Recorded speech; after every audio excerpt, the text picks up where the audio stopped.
ஏம்மா சொல்லுங்க. தம்பி காத்திக்கிட்டே பேசிக்கிட்டே ஒருத்தருக்கு விபத்து நடந்துருச்சான். இந்த கை ரெண்டுமே நல்ல ஃப்ராக்சரு. அப்படியா? அடுத்து செயல்படுமான்றதே தெரியல. அந்த அளவுக்கு மோசமா அந்த கை பாதிக்கப்பட்டிருக்கு. அந்த அடிபட்டவர் கொஞ்ச நாள் முன்னாடி தான் இன்சூரன்ஸ் உடல்நலத்தை பாதுகாத்து ஹெல்த் இன்சூரன்ஸ் அது எடுத்தாராம்.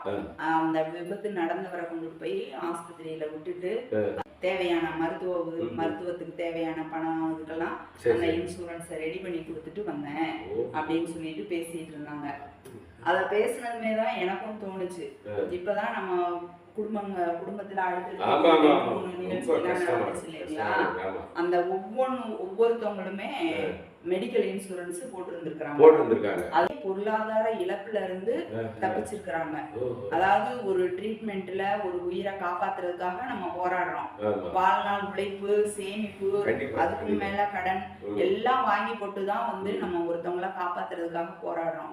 காப்பாத்தி மீண்டு வந்துட்டா ஓரளவுக்கு பொருளாதாரத்தை மீட்டு எடுக்கிறதுக்கான ஒரு வழியாவது இருக்கும். அப்படியும் முடியாம போயிருது இல்லைங்களா? அதையெல்லாம் அந்த குடும்பங்களால தாங்கி திருப்பி மீண்டெழவே முடியல. ஏன்னா அப்படி இருக்கிற இடத்துல அந்த உடல் நலத்தை பாதுகாத்துக்கிறதுக்கான ஹெல்த் இன்சூரன்ஸ் போட்டுக்கிட்டோம்னா ஓரளவுக்கு அந்த பொருளாதார நெருக்கடியில இருந்து நம்மளால தப்பிச்சுக்க முடியும் அப்படிங்கிற ஒண்ணு. நம்ம மக்கள் இன்சூரன்ஸ் போடுறதுக்குலாம் நாங்க எங்க போறது? நானும் கூட அப்படிதான். நீங்க அப்படிதான் சொல்லுவீங்க, எனக்கு தெரியும்.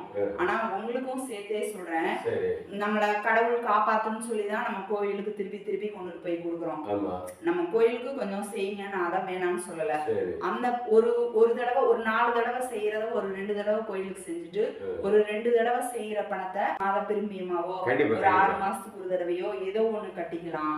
ஏன்னா அது மாதிரி போன கோயிலுக்கே திருப்பி ஒரு 10 வருஷம் 20 வருஷம் போனேன்னு சொல்லிக்கிறத ஒரு பெரிய புதுசா ஒரு இடங்களை போய் பார்த்தா கூட பரவாயில்ல. ஏன்னா அந்த பைசா, ஏன்னா அதாவது இதெல்லாம் நான் யாருக்காக சொல்றேன்னா, எங்களால இன்சூரன்ஸ் கட்டுறதுக்கு பணம் இல்ல, செய்ய முடியாதுங்கிறாங்கல்ல, அவங்க இந்த மாதிரி செய்யற செலவுகளை கொஞ்சம் குறைச்சிக்கிட்டு அதை இன்சூரன்ஸ் பிரீமியம் கட்டிக்கலாம். ஏன்னா நமக்கும் சரி நம்ம குடும்பத்துக்கும் அது ஒரு மிகப்பெரிய பொருளாதார தூணா தாங்கி நிக்கிற மாதிரி என்னோட அனுபவம் இந்த 2-3 மாசத்துக்குள்ளாரையே நான் பார்த்துட்டேன். அரசு மருத்துவமனையில நல்ல வசதி கிடைச்சாலும் நிறைய பேர் வர்றதுனால உடனடியா அந்த மருத்துவத்தை பார்த்துக்க முடியுமான்னு தெரியல. இப்போ பிரைவேட் மருத்துவமனையில எல்லாம் நம்ம போய் பார்த்துக்க முடியும். ஏன்னா நம்ம மக்கள் கடவுளை கும்பிடுற மாதிரி நம்மளுக்கான பாதுகாப்பையும் கடவுள் மாதிரி இருக்கிற அந்த ஹெல்த் இன்சூரன்ஸ்லயும் முதலீடு பண்ணிக்கோங்க அப்படின்னு ரொம்ப அன்பா கேட்டு